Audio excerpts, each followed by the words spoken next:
Hello, everyone. I'm Riada Akyol, and this is the Wider Angle podcast. Today's guest is Sally Hayden, an award-winning journalist and photographer currently focused on migration, conflict, and humanitarian crisis. She's also the winner most recently of the Orwell Prize for Political Writing in 2022 for her beautiful, sobering book, My Fourth Time We Drowned, and has been shortlisted for numerous awards in the past. Sally, welcome to Wider Angle. I appreciate you joining and taking the time for it. And how are you today? Yeah, I'm okay. Thank you so much for having me. Let's start our conversation, Sally. Your book is based on interviews with hundreds of refugees and migrants, and of course, international workers, and local and international, who've had to very often hide their identity for security reasons and for work reasons. But migrants primarily, and refugees, those who have been stuck in Libya, and many others who were on that, as you remind us, the deadliest migration route in the world, the Central Mediterranean. And you write in your book that you, quote, had stumbled inadvertently on a human rights disaster of epic proportions, end of quote. Can we open this up? How did it all begin? Yeah, sure. So it began with a Facebook message. I think it was 26th of August, 2018. I just got a message on my Facebook which said, "Hi, Sister Sally, we need your help. We're under bad condition in Libya prison. If you have time, I will tell you all the story." And so I didn't really know what to make of this, to be honest. I was just like, okay, I'll respond. I don't how could someone in a prison be messaging me? I didn't necessarily believe it, but I just thought I'll respond. So I said, I'm a journalist, I can't help you, but you can tell me what's going on if you want to. And what this man told me was that he was one of around 500 men, women, and children who had been locked up for months in a detention center in Tripoli, and war had just broken out around them. And they had been abandoned by the guards who had been, controlling them for months, and left without food and water. And he said, which, we kept talking, and he said that he was there because he had been caught on the Mediterranean Sea trying to reach Europe. And this was the same as everyone else in the detention center, that they had tried to reach Europe, been caught at sea, and forced back to Libya and locked up indefinitely. So, all of this was a lot of information, and I started trying to verify it. And I had a contact of a Libyan journalist in Tripoli. So I contacted him and I just said, "Is it true that a war has just broken out?" And he said, "Yes." And I said, is it possible that there's, what I still believe was a prison, a prison with refugees and migrants locked up in it in this area of Tripoli? And again, he said, yes, there's a migrant detention center there. So then, that was one level of confirmation. Then I started contacting NGOs and UN agencies and saying, look, I know this sounds crazy, but I have this information that there's people in desperate need of help who are in this location. At that, by that point, I was gathering information like GPS location, just different things to prove where exactly they were and to verify where they were, so that I could pass on that information. And all that time I was in touch with these people in this detention center who were saying, tell the world, please just share this information, tell people that we're here, tell them we need help. And I kind of had a bit of a moral quandary, because I was like, well, if I share this information, is that putting them in danger? But at the same stage, that's what they're asking me to do, so that's what I'm going to do. So I'm freelance journalist. It takes a while for me to get anything published, certainly at that time. And so I just started posting the messages on Twitter, and it ended up with this Twitter thread that got millions of views eventually. That really blew up. And I think part of that was my obvious shock. People were responding to my shock that this was something that was happening. And sorry to talk too long, but the part that then became clear was that the EU is specifically involved in this, that the EU is supporting the Libyan Coast Guard to intercept boats of refugees and migrants. So that was, basically I just worked on this nonstop, after that for months and months. And I'm a European, I'm from Ireland. And suddenly I realized that all of these people, these 500 people who were absolutely terrified, afraid that they were about to die, were there because of EU policy. So that was something that had been done in my name. So of course I then needed to find out a lot more about that. Yeah, we'll touch upon several things that you mentioned here in more detail, and you describe very clearly in the book how these refugees and migrants, they come from different countries in different parts of Africa, whether from Eritrea, running from dictatorship over there, running from slavery, like military service, as you say, Somalis from Al-Shabaab, Ethiopians, Tigrayans from poverty to all sorts of problems, and they're all seeking protection. And you also tell us that even if they had right to it, by the way, but even those who were fleeing war and dictatorship were never even registered as refugees. So that was very powerful emphasis that I think we need to also kind of always talk about again in conversations about this topic. And so there is a sentence that repeats throughout the book in different forms. If things were this bad, why was this not big news internationally, right? And that kind of, I guess, reflects, and I wonder, can you tell us a little bit more about it, about your shock when you were just finding out about this, and you thought it was an anomaly, but then you saw how big of a problem that is, right? Yeah, I mean, I came into it in a very strange way, to be honest, because I hadn't, I mean, I covered migration before, so I had a bit of awareness, but I wasn't really that connected with the situation in Libya specifically and in the central Mediterranean. And actually, I had reported on it for a few years, and I'd always been told, for example, if I pitched to an editor, why don't I go out in one of the rescue boats to, that patrols the Mediterranean, they would say, oh, that story has been done. So we don't think anyone will read about that. So that was kind of where, you do, if you're told that you can't get something published, you tend not to report on it to the same extent as well. But yeah, I think that there was a feeling that this was known, but actually it wasn't. There was a feeling that it had been reported, but the level that it was being reported at was very surface level, and you weren't actually hearing from the voices of the affected people. And I think that's because I was so shocked, and I then started sharing it on Twitter.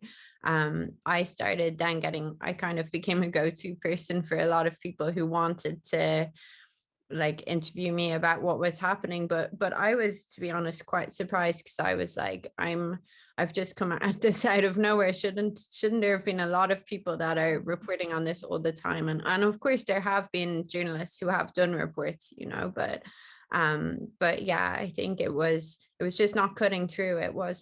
People weren't really listening. And I think drawing the links, I mean, this is why I eventually wrote a book, because I wanted to draw the links between what was happening in the detention centers and European Union policy, and how the smuggling and trafficking routes work, and a lot of different aspects of that. And it's very hard to do that in a short news report. You just, in a news report, you'll say this thing happened. And the other thing was that a lot of journalists, when they did report on it,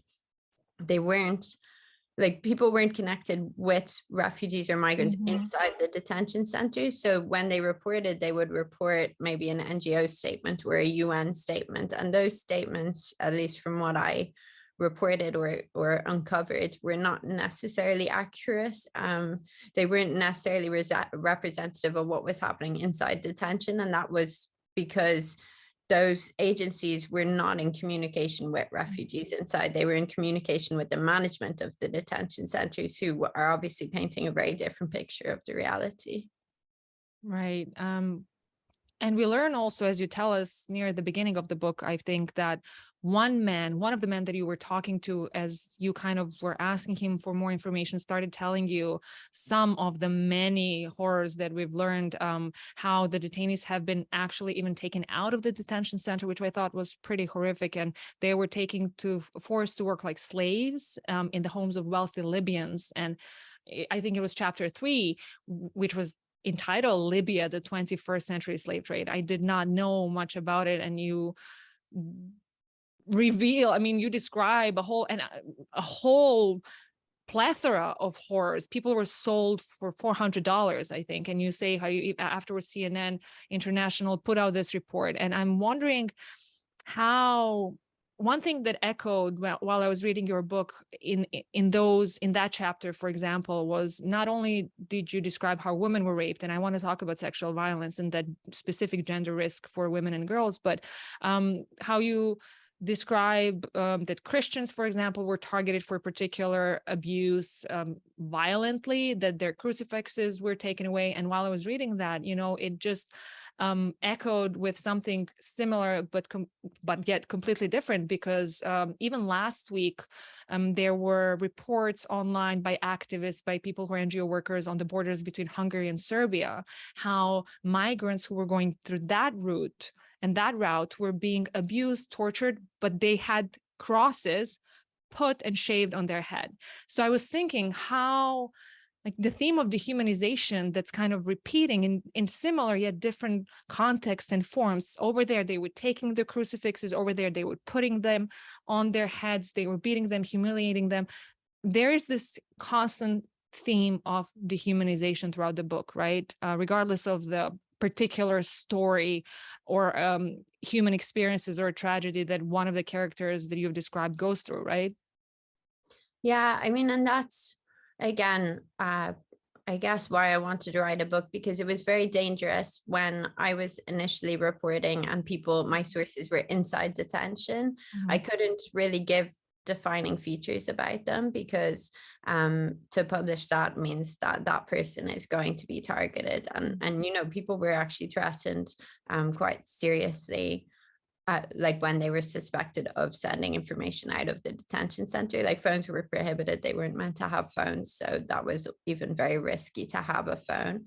And yeah, one of the things that I felt was being lost was obviously the humanity of people, like their backgrounds. For example, like the inside Libya's detention centers, people trying to seek safety include, everyone: musicians, dentists, doctors, artists, like literally every background that you can think of, school teachers. They were all locked inside detention centers, and they came from all sorts of different backgrounds, but they would say themselves that they just felt like everything they had gone through had just been stripped from them. And you're locked inside. You don't, a lot of people were quite educated. They don't have anything to read. They don't have anything to do.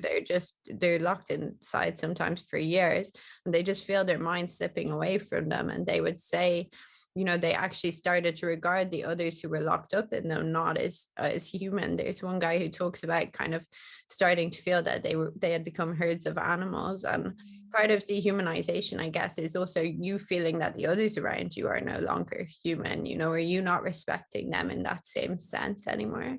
And yeah, I think that this whole system has kind of like been set up to do that, really. And I'm sure a lot of listeners here will know that if you come from certain countries, you can't just get visas to fly to a safe place, so obviously we live in, what one human rights lawyer in my book kind of described as an apartheid world, that you have a certain rights for one set of people and certain rights for others, or a certain lack of rights for others. And so these were people who, might even come from wealthy backgrounds. They might have,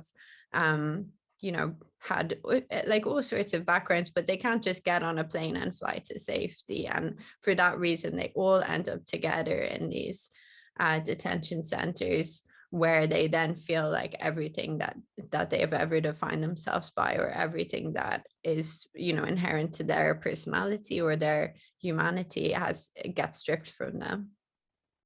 Yeah, and that's where that idea specifically of sexual violence against women and girls that you have mentioned in several occasions, both within the refugee camps, but then also in countries like Sudan. You describe the insecurity of the youth in some dormitories for unaccompanied Eritrean minors that you describe, smugglers' warehouses.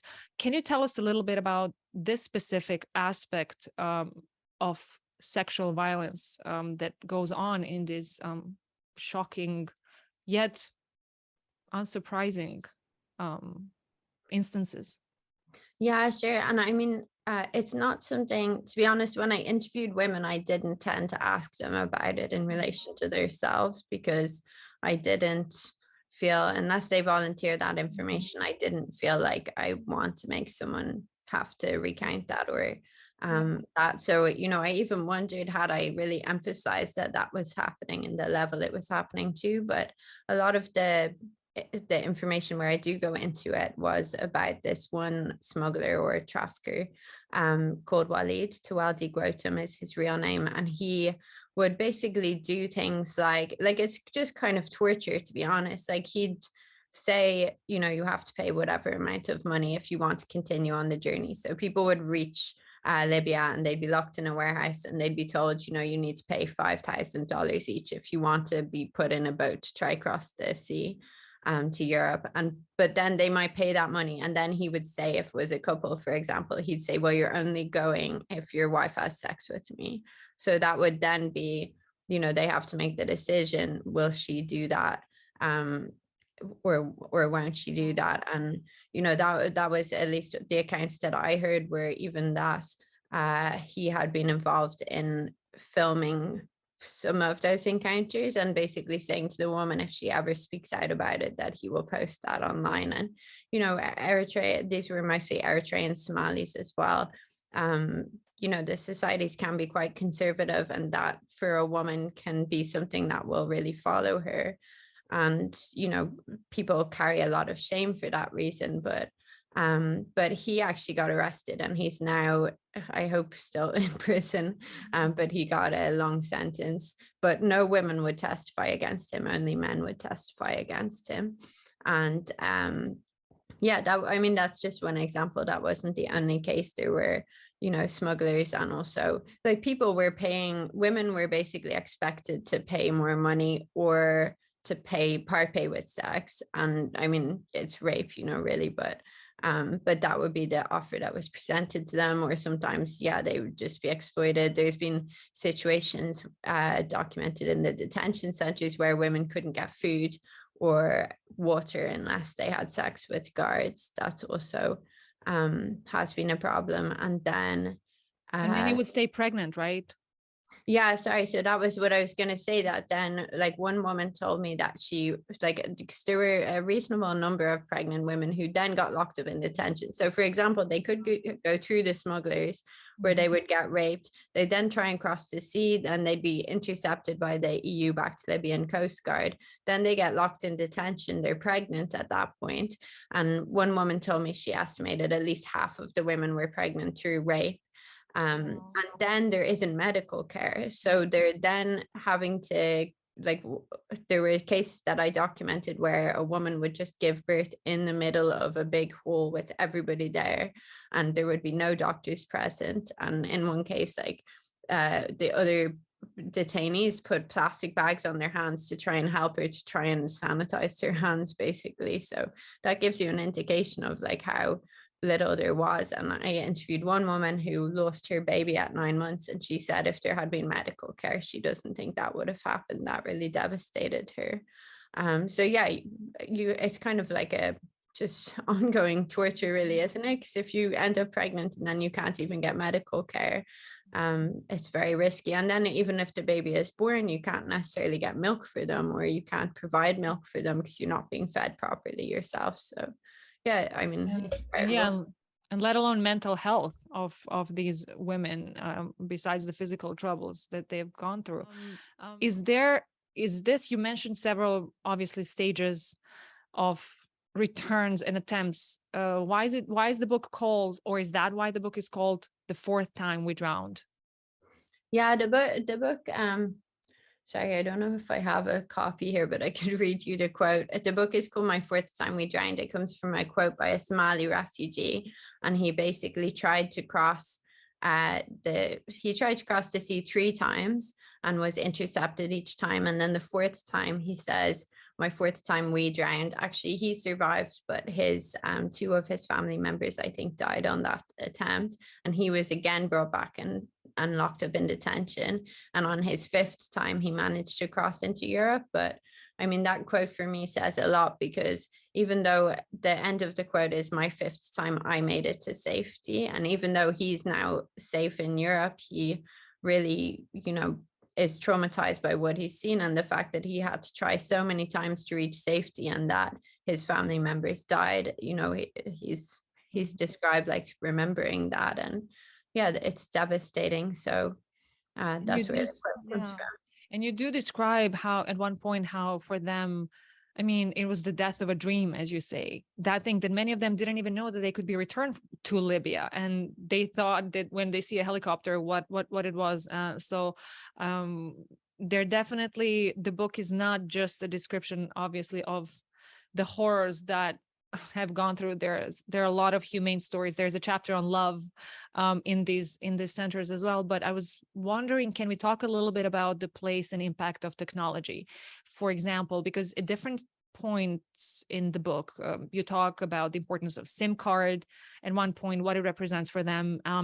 At a different point, you tell us how, or I think you cite Ismail Omer Terab, the deputy chief of Sudan's National Committee for Combat Trafficking, who called smartphones the real enemy for a different set of reasons. And I thought that was very powerful, just the idea of technology both as a curse and blessing. Can we talk a little bit about it, the way you've observed? Yeah, sure. I mean, this whole book happened because of technology. That was the only way that I was able to do that reporting and to get that information, was that people were sending me in real time updates on what was happening inside detention. And like, they do anything to hang on to those phones like that. That's, if you're taking this type of route, you do anything you can to have a phone on you. You'll go without eating, you'll risk your life in some cases to keep it on you, because that's your only way of sending a distress call.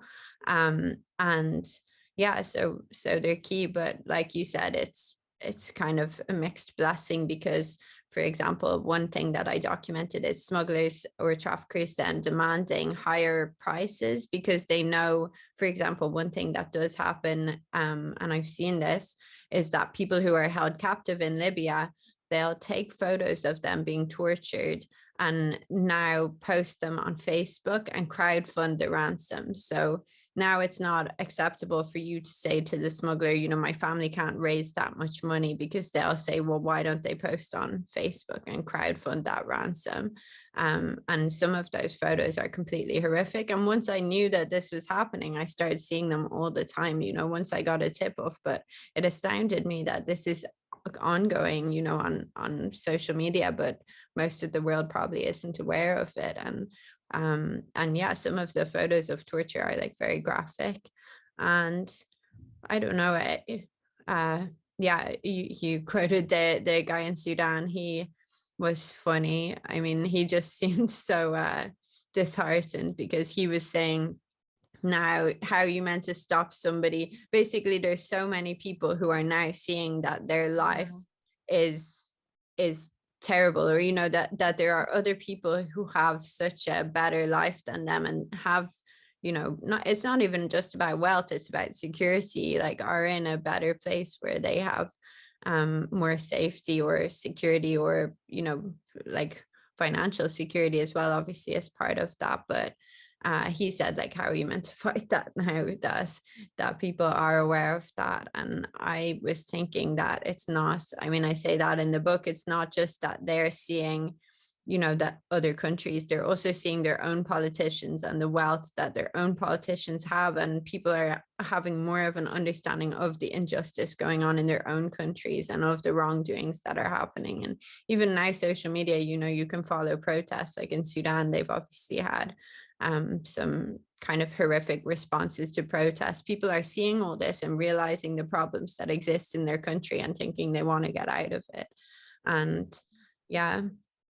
And that's exactly, I mean, how you have described it based on their observations, that it's both a source of hope, blessing, and then humiliation for the reasons that you've said. And I thought it was particularly powerful the way that I haven't necessarily thought much about it, the way that you also shared the description of lives of or realities of those who managed to get to Europe, how many of them actually delete their social media accounts for different reasons, both because they can't watch sometimes their friends, or they don't want to be found as well. So I thought how that, not just the impact on mental health, but again, the technology aspect the connections, both painful and sometimes just source of life and connection to the family, the dynamic of it. And you said at the beginning a little bit about European Union, but you actually mentioned very clearly and emphasized throughout the book that it was Europe that forced them back. And you talk about this idea of ethical culpability, right? That was one of the impetuses for you writing it. So can you tell us a little bit more about it, in the sense that how the EU support for the Libyan Coast Guard had actually also significant impact on Libya's smuggling industry, and all these different ways of Europe being ethically culpable, as you say it in the book? Yeah, I mean, so basically since 2017, the EU has been supporting the Libyan Coast Guard with training, equipment, and also then conducting surveillance. So there's EU surveillance. Now they're flying helicopters, planes, drones, spotting refugee boats, and that information is being transmitted to the Libyan Coast Guard, who are then using European boats to go out and intercept people and force them back to Libya. And the reason that this is happening is because European boats legally under international law cannot return people to Libya. So this is basically a circumnavigation of international law, because if the EU actually rescued, or even, I mean, intercept is the wrong word, but if the EU were the ones to find those boats of refugees, they would have to bring them to a safe country. And so, yeah, this has been going on since 2017. We've now topped 100,000 people that have been intercepted like this, men, women, and children, and forced back. And back in Libya, they're generally locked up indefinitely. They're not, charged with anything. They don't have a lawyer. They're just put in detention. And there isn't a formal registration of who is inside detention centers. So a lot of people go missing, or for example, when a bomb in 2019 in July hit a hall full of detained refugees and migrants, there wasn't any list of who had been inside there. So there wasn't a proper, identification that happened. A lot of those families will not actually know that that is how their relative died. They might not know that they died at all.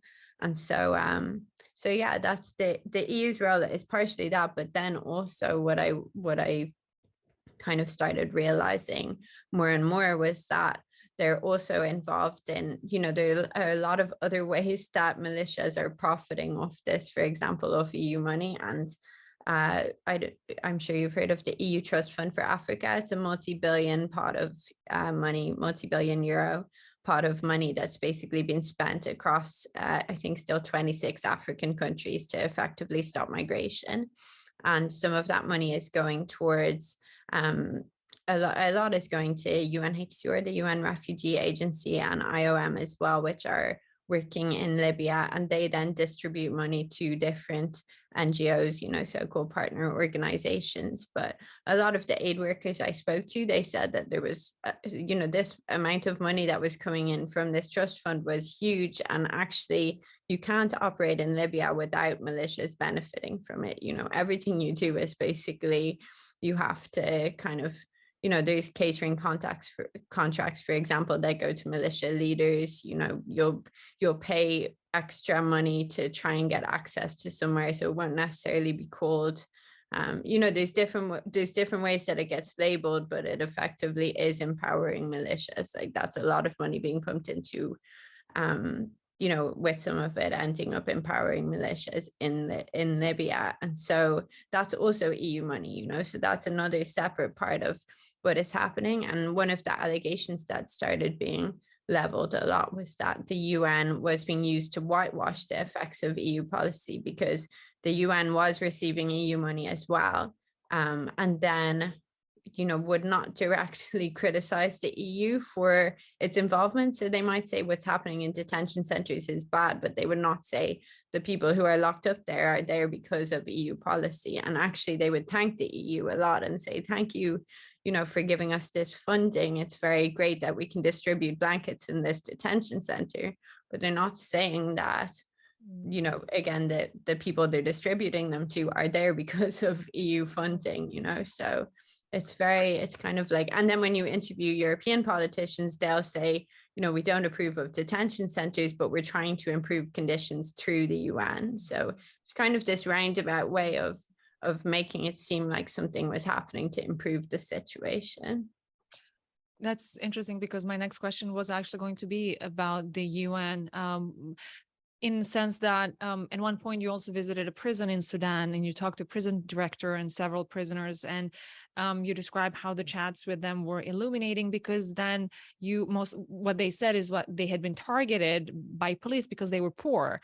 And then you tell us that was, I guess, the first moment, like you say, when you understood that these figures in North Africa, as you write, that when you observe that the first step towards understanding that the most influential figures in North Africa's migration routes were not the main focus of law enforcement. And that's when UN came to my mind, because like you said in the beginning of the conversation, one of the biggest criticism that you've heard was how it was becoming more like a corporation. There was like a lot of important PR that was being done in different ways, right? Can we talk about that aspect of the criticism of the UN as well? Yeah, sure. I mean, I think those are two slightly separate things. One was about there's a lot of discussion about kind of combating the business model of traffickers and smugglers. And I guess the point that I was trying to make is that they don't seem to be going after the big traffickers and smugglers. And this was something that I heard a lot from the refugees and migrants as well, was that it's actually known who the kind of top dogs are, but they have a lot of links with authorities, or with, they're very wealthy, they're paying off people. They have links with governments and with authorities in various countries, and they're not actually getting targeted to be arrested or whatever. So when I went to that prison in Sudan, we were questioning this, why, like, what, these people are all very low level, but aren't there higher level people that they should be trying to get? And actually I was told, even in that prison, if you have money, you can just pay your way out and leave for like 4 days a week. Like, well, the more money you have, the more freedom you have, basically, to do whatever illicit dealing you're doing. And that also came up when I went to the smugglers trials in Ethiopia, that I was again questioning, why was there no European involvement in trying to get these guys prosecuted? And I mean, people can read the book to find out more about that, but I literally sat, face to face with two of the most infamous smugglers who were in Libya, and one of them eventually escaped from prison. So that was like a very frustrating moment, where you're going, if you want to tackle the business model of smugglers and traffickers, why not actually support and observe this attempt to have them prosecuted? But the UNHCR situation, I think, is slightly different to that. Do you want me to answer as well? I think that what came to my mind was this idea of PR in despite different contexts, how the Sudanese authorities wanted to be seen that they were cracking down on smuggling, just the same way that UN wanted to be seen as they were doing this. And you say how they hired Hollywood stars, etc. But the reality of the things was both corruption within the institution, and then this dynamic between the EU and the UN. We spoke a little bit about it when we talked about the impact of technology and the importance of the SIM card, how that was their life. But it was so both heartbreaking to read, and of course important for you to shed light on it, how so many people, as you said, wanted their story to be told. It was a cry for help, and you graciously say that a lot of other journalists as well have tried to do this, but you have happened to get the contact, and then you became the contact, and then a lot of other people started writing to you. And when I was reading it, I personally was not surprised, because in a way that I thought of Bosnian genocide survivors, in a sense, how all these people, despite all these horrific things that have been gone through, so graciously and selflessly keep telling their stories despite the relived trauma every time that this has been said. It was, for me, just a couple of weeks ago, I was reading a testimony of a concentration camp ex-concentration camp prisoner from Bosnia, how he was, he wrote an essay how when he saw Ron Habib, the photojournalist who came in Prijedor in 92, he then took off his shirt because he wanted Ron to both take his photo, and he said he wanted his family to know that he's alive and how he looks like. So that is what came to my mind when I was reading the descriptions of these people. How you say they all were kind of thinking together what is the best way to describe what was happening to them. This raising awareness meant a lot because, as you say, this phone was the only way of communication, right? Yeah, and I mean, people would tell me, you know, we're not talking to our families, we're just talking to you. And that's very, it's a lot of pressure, to be honest. And it shouldn't, I was feeling like it shouldn't be me. You know, I reached a stage where I like wouldn't go on the London Underground because I was thinking I'm going to lose connection for, you know, 30 minutes. And what if something happens during this period of time? Who's going to share information about that? Who's going to try and raise help? And I've actually, since the book came out, I've done events, for example, with the former UNHCR Libya staff member who said that actually they didn't have any way for refugees to contact them at that time. You know, that line of communication was not open, so it was not an option for them to try and contact the NGOs or the UN directly. And I did speak to, you know, people who work for NGOs, and they also said that had been deliberate because they just felt they'd be a bit overwhelmed with information. But at the same stage, I was thinking, you know, I was a freelance journalist. I wasn't getting paid for any of this. I mean, I got paid when I published an article, but like you know, a lot of the time I was just receiving information. And shouldn't there be someone who has like a staff job who's being paid to actually do this job, you know? And yeah, like I don't know, I had questions about my role in it, but I just felt like at that time it was an important thing to do.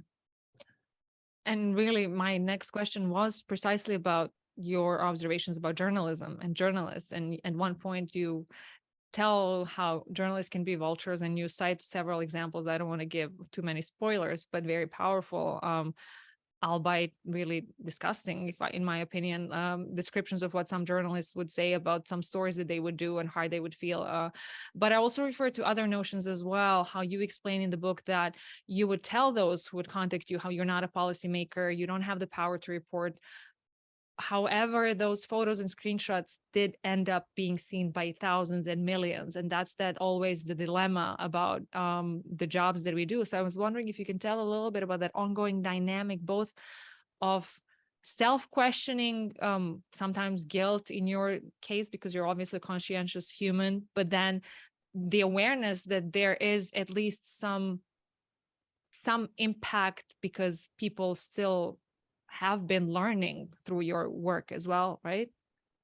Yeah, I mean, I say that in the book that for the first few months, it sounds very naive, but honestly, I worked nonstop. I was just like, I need to raise awareness of this. If people know what's happening, something is going to change. Like, you know, Europeans won't.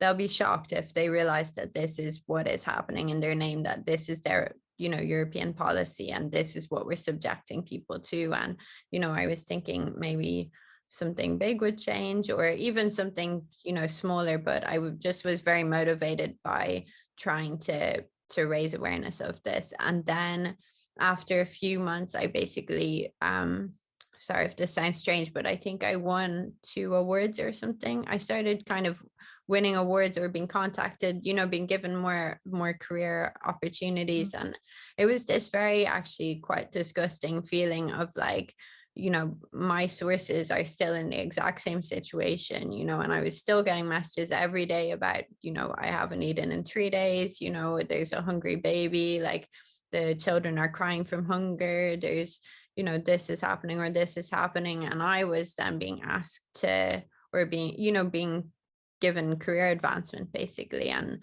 I do think that there's a lot of questions that, like, if you're working as a journalist, particularly as a, you know, white privileged journalist from a Western country, you do need to ask yourself these questions, like, how are you I don't know, like how do you exist in this whole world, basically? Like, what is your role, and are you in some ways being exploitative? And yeah, I mean, I try to do what I can. For example, like the book won an award, and I'm giving that money to victims. I'm not keeping the money, but at the same stage, you do still, you have to question that. And I had to acknowledge that in the book. And I did. In one sense, you feel, it's good if it wins an award, because more people will hear about it and more people will read it. And in another, you go, but I even said on stage at the award, like, the horrible thing about awards is they focus the attention on you as the writer rather than on the issue, and the attention should not really be on me. And I think going forward, I mean, I'm making efforts to help people to write their own stories, to tell their own stories and get those published. And I do think that ideally you would have people writing their own accounts. It wouldn't be my name on it, but at the time that wasn't possible. They're in extreme danger. And at several points within the book, you share how those migrants and refugees would actually send you messages of, Sally, you need to sleep, to you, and that was so heartwarming in a way, in terms of them understanding. And then at another point, how somebody saw that you were almost like breaking out, or who said, do you know Sally Hayden, in a way. So it was kind of that they were taking care of you, they were grateful in that way. Those moments.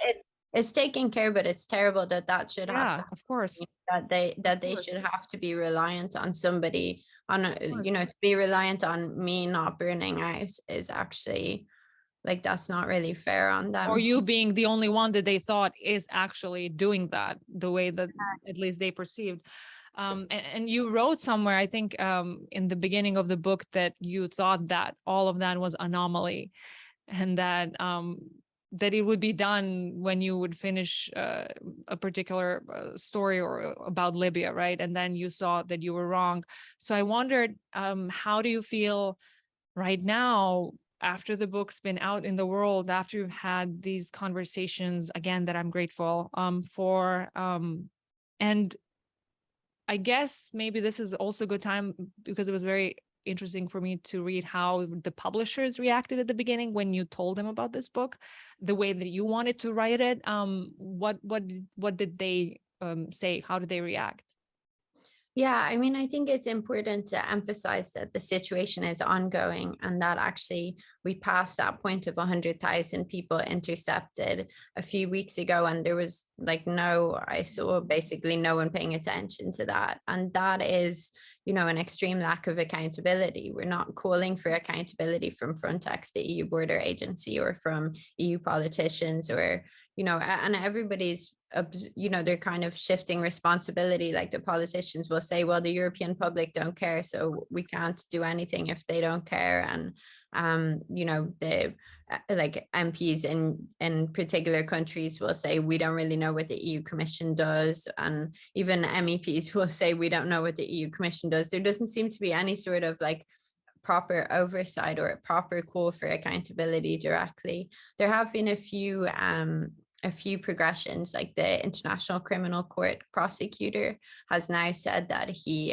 I think they have credible belief that there's evidence of crimes against humanity taking place against refugees and migrants in Libya. And also a UN appointed fact-finding mission also said that. The head of Frontex actually stood down in April, but that was more in relation to what was happening elsewhere in the Eastern Mediterranean rather than in the Central Mediterranean. But that was over, human rights abuses against refugees.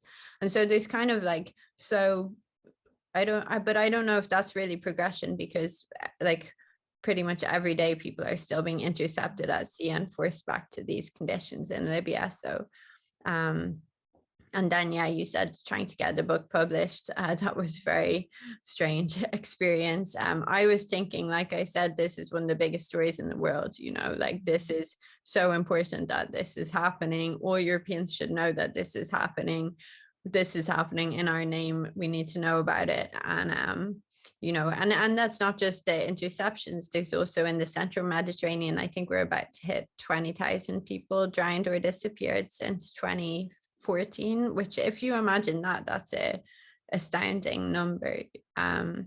So yeah, I tried to get the book published, and yeah, I had some bad experiences initially with one literary agent, like you said, saying, it doesn't have a killer narrative, and trying to get me to uh fictionalize some of it. And he was trying to get me to do a composite character, like, so you have one kind of slightly made up refugee that does a lot of different things, that has a story that a reader can follow. And I was like, the whole point of this book is to document factual evidence of wrongdoing, so I can't make things up. Like, once I fictionalize anything, then everything is not going to be believed. So yeah, I said no to all that. And I should say now I have a really great agent and a really great publisher who got behind it, but it was a bit of a struggle.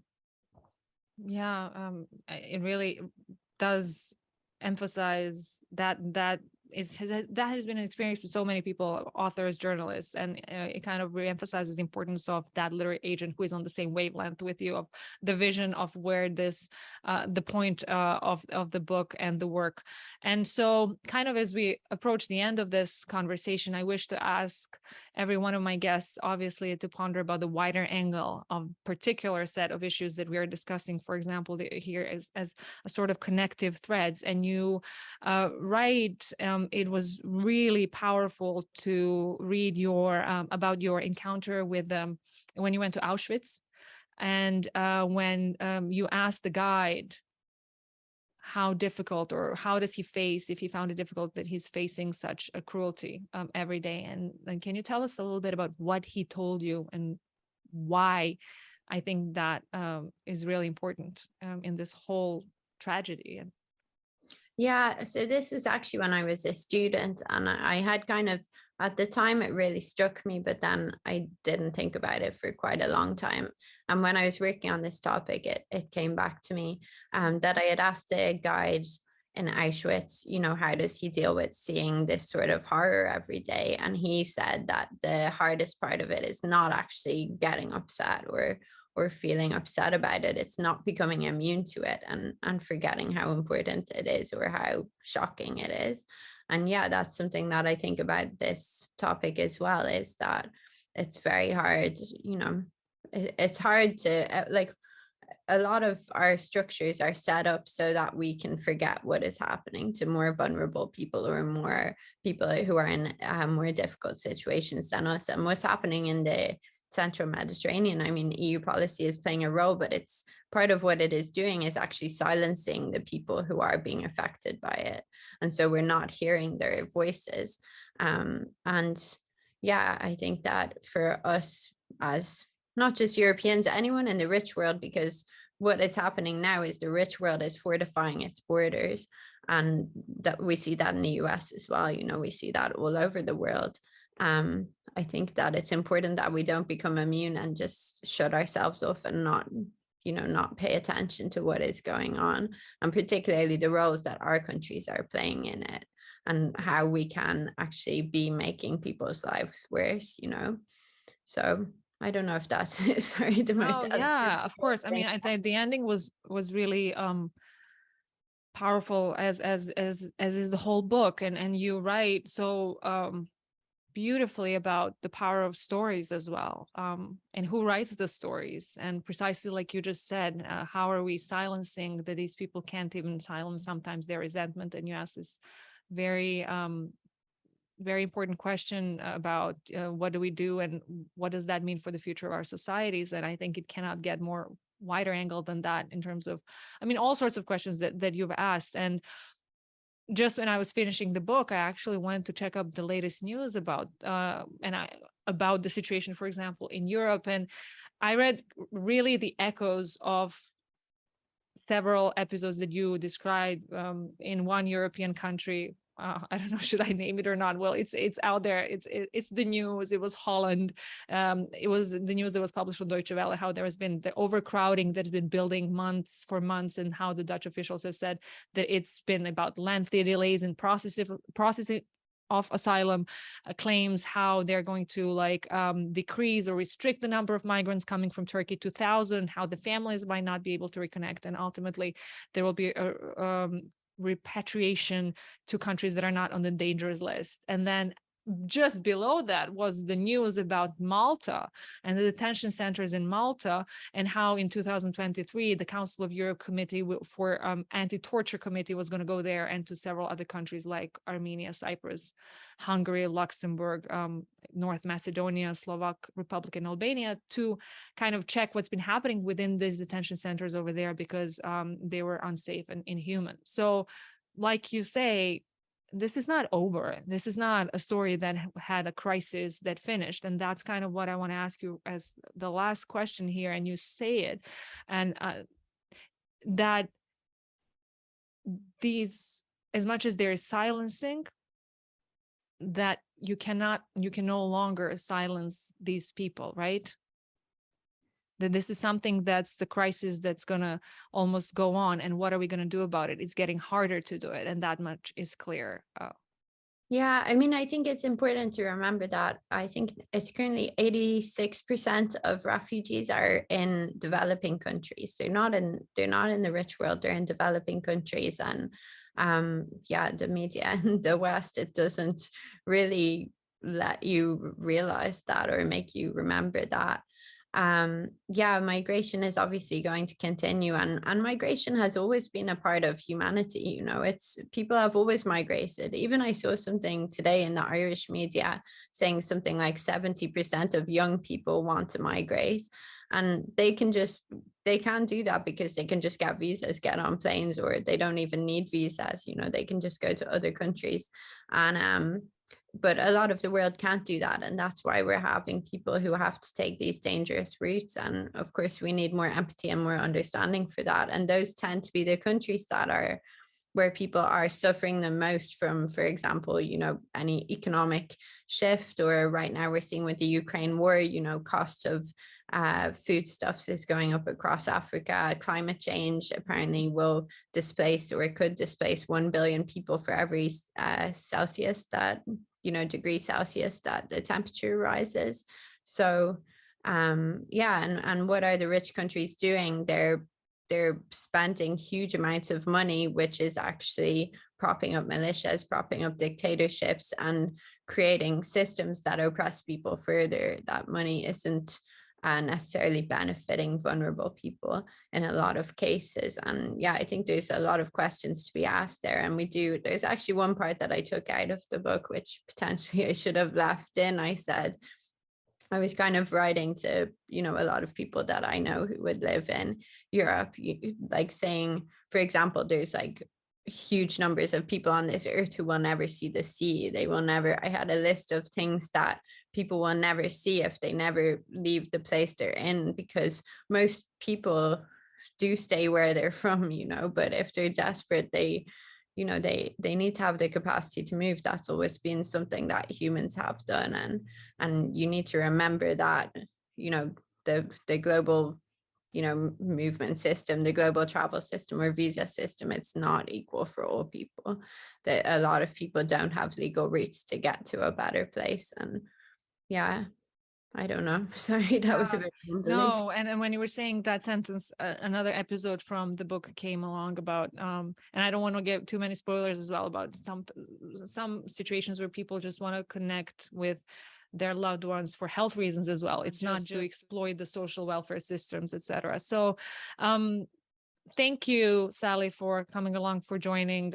There were many other questions that I wanted to ask, some of them or many of them that you also given answers to in other interviews that I've listened. But I do like, for example, mental health of journalists, that you get asked a lot that you don't like, but I also understand why that matters for journalists to hear, because many of them are working on so many difficult issues. And again, about the bravery of people, as you've emphasized so many times throughout the book.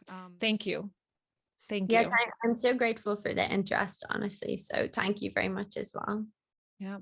And to all of you, stay tuned for more conversations and wider angle with people from all around the globe. Have a good day. Bye.